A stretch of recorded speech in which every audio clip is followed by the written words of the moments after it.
اللہ نے مومنوں سے ان کی جانیں اور ان کے مال خرید لیے ہیں اور اس کے عوض ان کے لیے بہشت تیار کی ہے۔ یہ لوگ اللہ کی راہ میں لڑتے ہیں تو مارتے بھی ہیں اور مارے بھی جاتے ہیں۔ یہ تورات اور انجیل اور قرآن میں سچا وعدہ ہے جس کا پورا کرنا اسے ضرور ہے، اور اللہ سے زیادہ وعدہ پورا کرنے والا کون ہے؟ تو جو سودا تم نے اس سے کیا ہے اس سے خوش رہو، اور یہی بڑی کامیابی ہے۔ توبہ کرنے والے، عبادت کرنے والے، حمد کرنے والے، روزہ رکھنے والے، رکوع کرنے والے، سجدہ کرنے والے، نیک کاموں کا امر کرنے والے اور بری باتوں سے منع کرنے والے، اللہ کی حدوں کی حفاظت کرنے والے، یہی مومن لوگ ہیں۔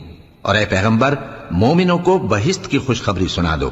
پیغمبر اور مسلمانوں کو شایع نہیں کہ جب ان پر ظاہر ہو گیا کہ مشرک اہل دوزخ ہیں تو ان کے لیے بخشش مانگیں، گو وہ ان کے قرابت دار ہی ہوں۔ اور ابراہیم کا اپنے باپ کے لیے بخشش مانگنا تو ایک وعدے کے سبب تھا جو وہ اس سے کر چکے تھے، لیکن جب ان کو معلوم ہو گیا کہ وہ اللہ کا دشمن ہے تو اس سے بیزار ہو گئے۔ کچھ شک نہیں کہ ابراہیم بڑے نرم دل اور متحمل تھے، اور اللہ ایسا نہیں کہ کسی قوم کو ہدایت دینے کے بعد گمراہ کر دے جب تک ان کو وہ چیز نہ بتا دے جس سے وہ پرہیز کریں۔ بے شک اللہ ہر چیز سے واقف ہے۔ اللہ ہی ہے جس کے لیے آسمان اور زمین کی بادشاہت ہے، وہی زندگانی بخشتا اور وہی موت دیتا ہے، اور اللہ کے سوا تمہارا کوئی دوست اور مددگار نہیں ہے۔ بے شک اللہ نے پیغمبر پر مہربانی کی اور مہاجرین اور انصار پر، جو باوجود اس کے کہ ان میں سے بعضوں کے دل پھر جانے کو تھے، مشکل کی گھڑی میں پیغمبر کے ساتھ رہے۔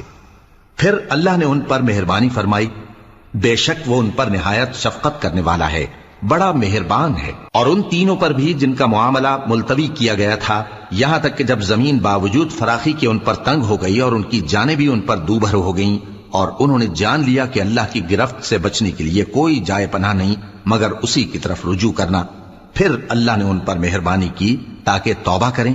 بے شک اللہ توبہ قبول کرنے والا ہے، مہربان ہے۔